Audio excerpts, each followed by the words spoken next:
Assalamualaikum warahmatullahi wabarakatuh. Hai little guys, kali ini kita akan membahas pembelajaran kelas 6. Tema 1, selamatkan makhluk hidup. Subtema 1, tumbuhan sahabatku. Pembelajaran 1. Sebelum kita lanjut lebih jauh, subscribe, komen dulu, dan like ya. Nah, inilah materi yang akan kita pelajari hari ini. 1. Manfaat tumbuhan. 2. Ide pokok dalam paragraf. 3. Perkembangbiakan tumbuhan secara generatif. 4. Macam-macam penyerbukan tumbuhan. 5. Tumbuhan bunga nasional negara ASEAN. Dan yang keenam, negara-negara ASEAN beserta kondisi geografis dan sosial kebudayaan tiap negara. Markilai, mari kita mulai. Tahukah kalian, manusia dapat bertahan hidup itu karena kita semua berada di sebuah lingkungan yang mendukung kehidupan kita. Seperti udara, air, tanah, hewan, dan tumbuhan. Adapun manfaat tumbuhan bagi manusia itu besar loh little guys. Di antaranya, tumbuhan diperlukan manusia untuk bahan bangunan, bahan pembuatan pakaian, menjadi bahan obat-obatan, membantu menyimpan air tanah, dan penghasil oksigen. Bahkan tumbuhan juga dimanfaatkan kita sebagai sumber makanan. Contohnya sayur mayur, makanan pokok, dan buah-buahan. Little guys, pernahkah kalian melihat buah ini? Yap, benar. Ini adalah buah durian. Baiklah, ibu akan membacakan contoh sebuah teks. Durian adalah nama tumbuhan tropis yang berasal dari wilayah Asia Tenggara. Nama ini diambil dari ciri khas kulit buahnya yang keras dan berlekuk-lekuk tajam sehingga menyerupai duri. Sebutan populernya adalah raja dari segala buah, King of Fruit. Oh, salah sebutannya, King of Fruit. Adapun durian dapat dikembangbiakan dengan cara cangkok dan biji. Perkembangbiakan dengan biji disebut perkembangbiakan generatif atau kawin. Jadi, untuk melestarikan durian harus dikembangbiakan. Di dalam setiap paragraf terdapat ide pokok atau bisa disebut juga dengan kalimat utama. Kalimat utama merupakan ide atau gagasan yang menjadi pokok pengembangan paragraf.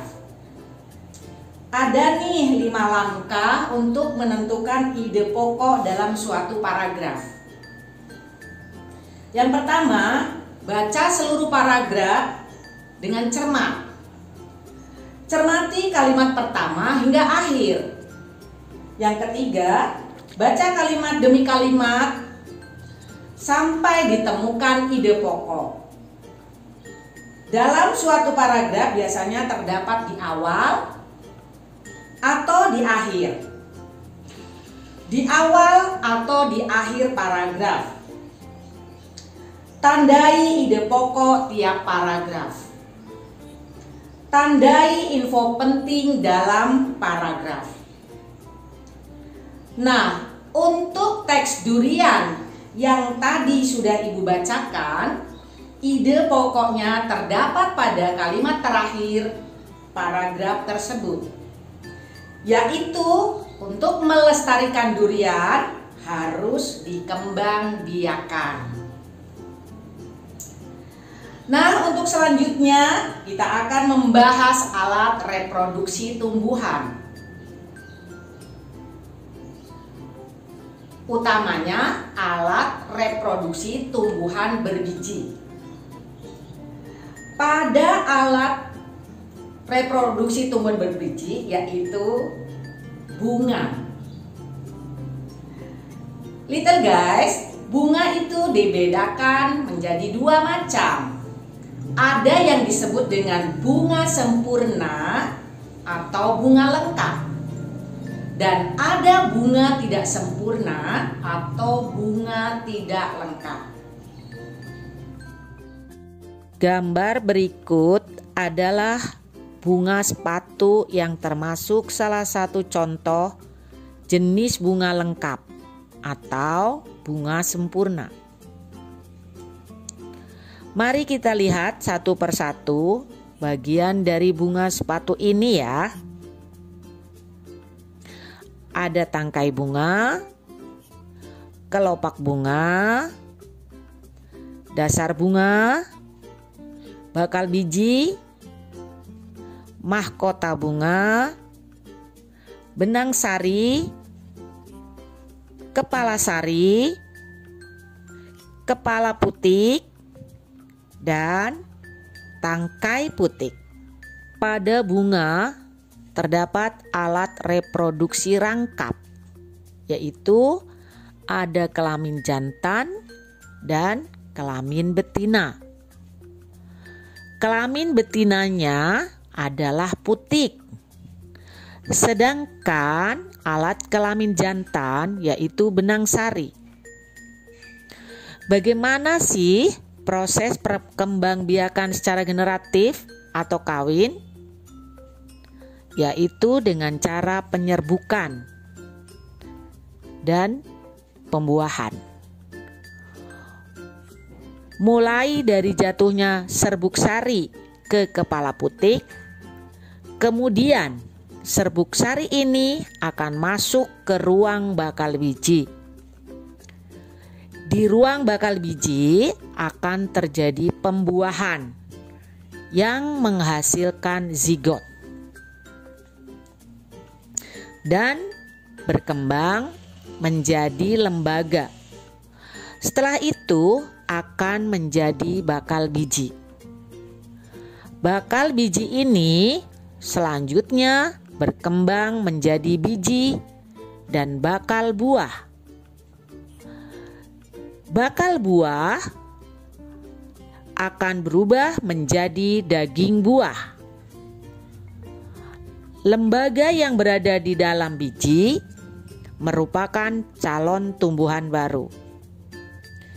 Oh ya, penyerbukan juga ada macam-macamnya loh, yaitu penyerbukan sendiri, penyerbukan tetangga, penyerbukan silang, dan penyerbukan bastar. Little guys, ternyata tumbuhan bunga ada yang dijadikan bunga nasional bagi negara-negara anggota ASEAN. Berikut gambar dan nama bunganya.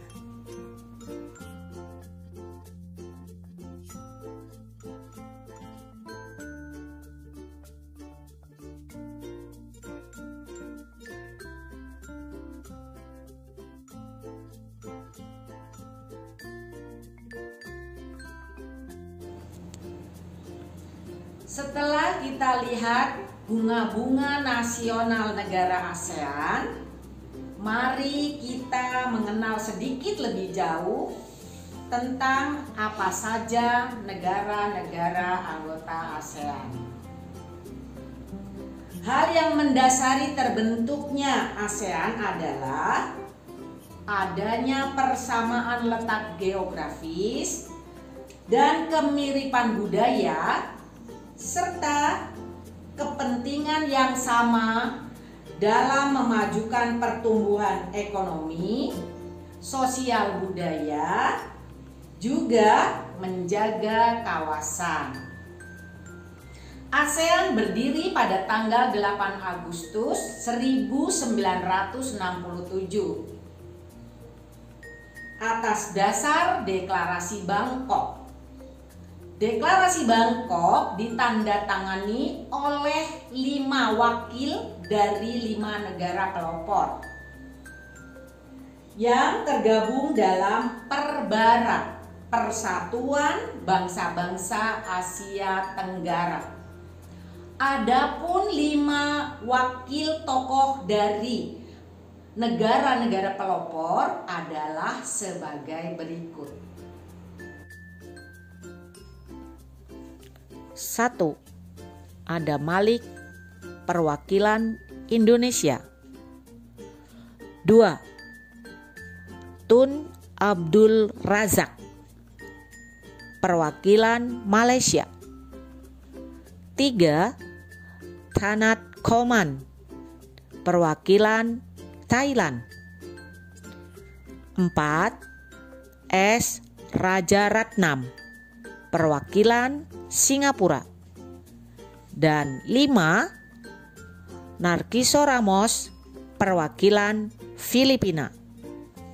Kemudian ada beberapa negara yang bergabung, yaitu Brunei Darussalam bergabung menjadi anggota ASEAN tanggal 7 Januari 1984. Disusul oleh Vietnam bergabung 28 Juli 1995. Laos dan Myanmar bergabung tanggal 23 Juli 1997.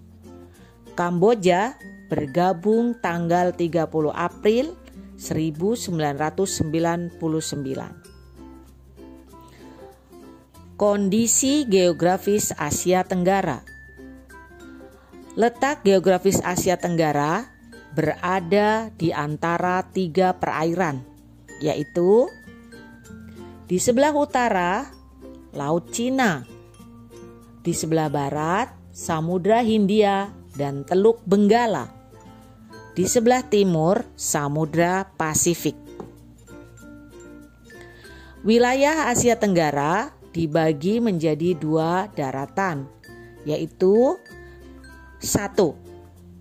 Daratan berbentuk semenanjung. Wilayah yang berbentuk semenanjung adalah Myanmar, Thailand, Laos, Kamboja, Vietnam, dan wilayah Malaysia bagian barat. Daratan berbentuk gugusan kepulauan adalah Indonesia, Filipina, wilayah Malaysia bagian timur, Singapura, dan Brunei Darussalam. Oke, ayo kita bahas satu persatu. Indonesia. Indonesia dikenal sebagai negara kepulauan.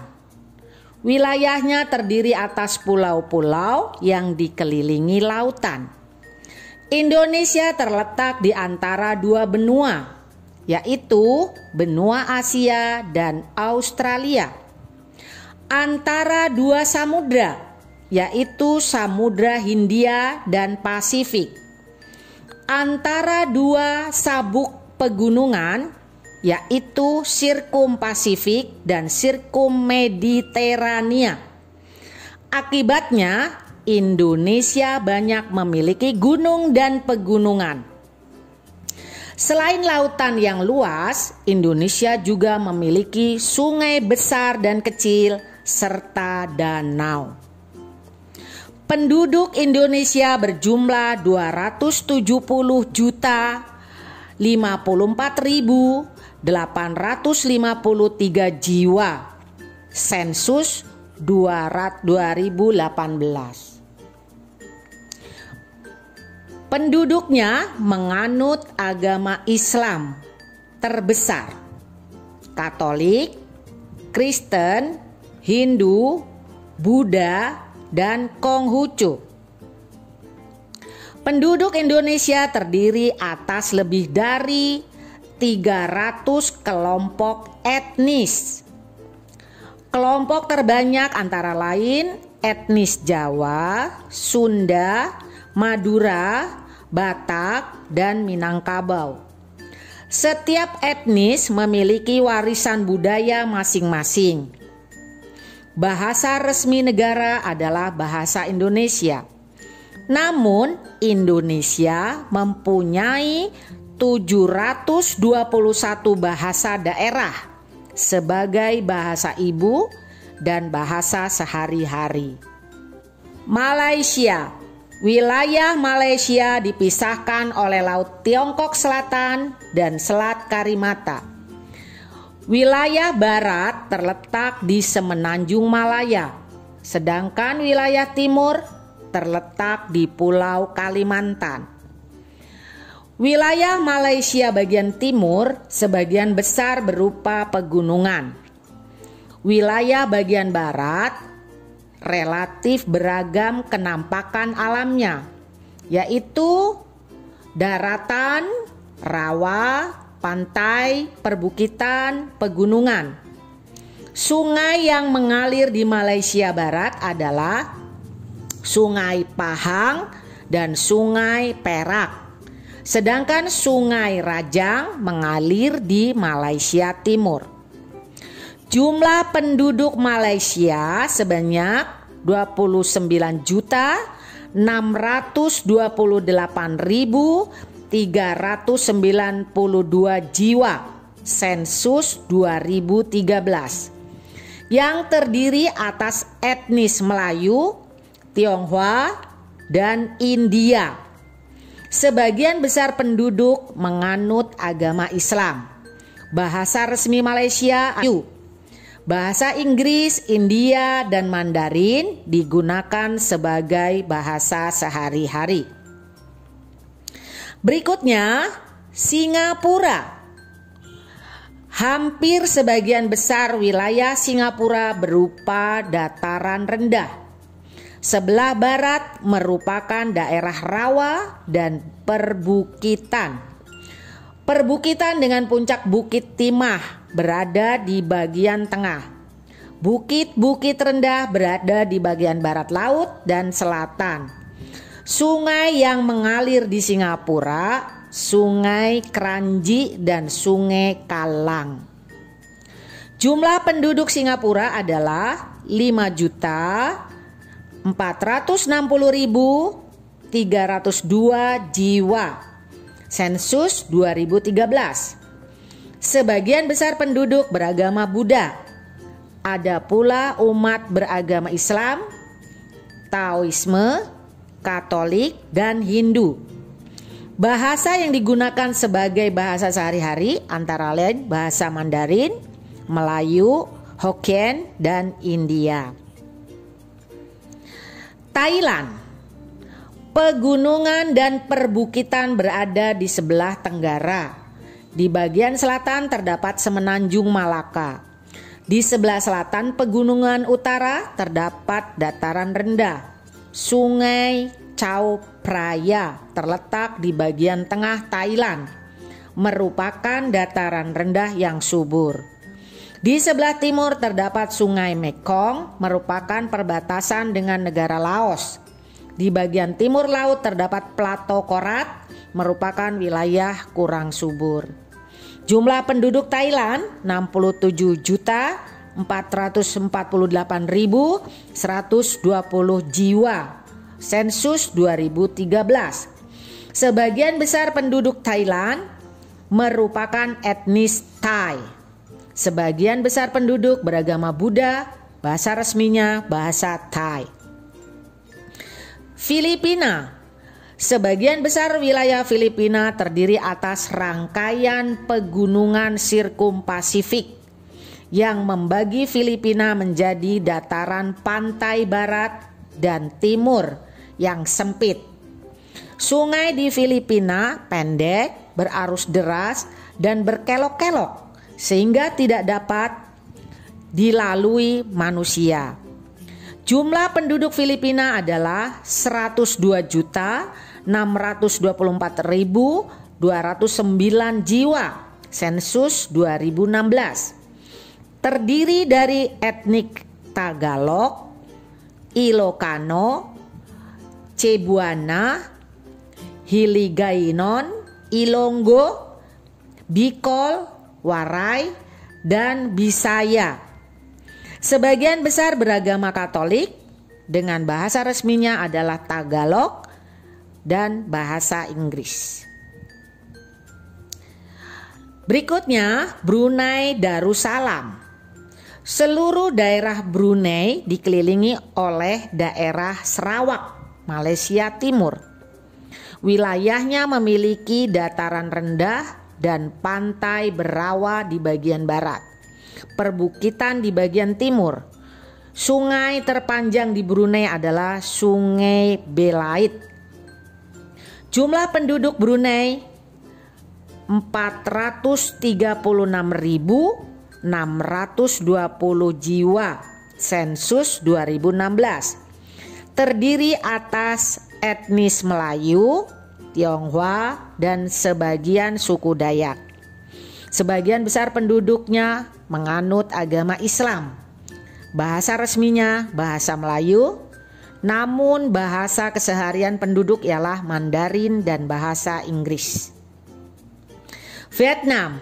Keadaan alam Vietnam terdiri atas hutan lebat, gunung, dan dataran rendah. Di sebelah tenggara terdapat dataran tinggi Yunnan dan Annam. Di sebelah utara ada Sungai Merah. Jumlah penduduknya 92.477.857 jiwa, sensus 2013. Sebagian besar merupakan etnis Kin dan beragama Buddha. Bahasa resmi mereka adalah bahasa Vietnam. Laos.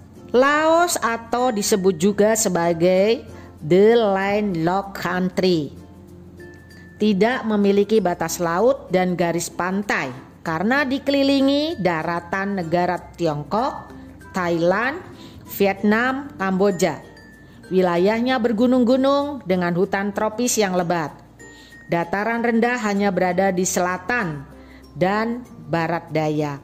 Sungai Mekong mengalir dari barat daya sampai tenggara.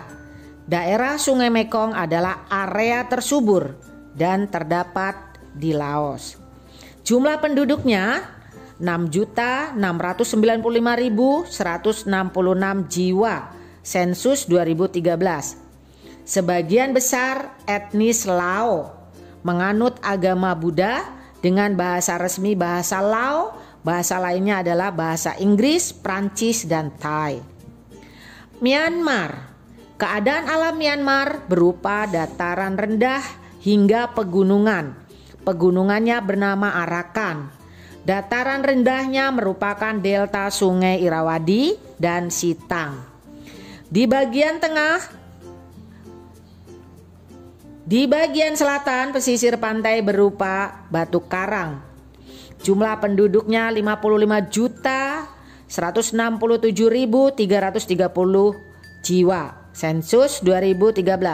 Terdiri atas etnis Myanmar, San, Karen,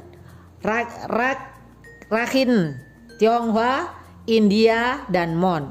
Sebagian besar beragama Buddha dengan bahasa resminya ialah bahasa Myanmar. Yang terakhir yaitu negara Kamboja. Sebagian besar wilayah Kamboja adalah dataran rendah dan dataran tinggi yang bergelombang di bagian timur. Di bagian barat laut terdapat dataran Lakustrin. Dataran ini terbentuk akibat banjir di sekitar Danau Tonle Sap. Sungai Mekong adalah sungai terbesar yang melewati Kamboja. Jumlah penduduk Kamboja 15.205.539 jiwa, sensus 2013. Sebagian besar merupakan suku bangsa Khmer. Ada juga suku Vietnam dan Tionghoa. Sebagian besar penduduk beragama Buddha dan bahasa resminya adalah Khmer. Itu guys, pembahasan tema 1, subtema 1, pembelajaran 1, kelas 6, kelas besar. Sampai ketemu di pembelajaran berikutnya.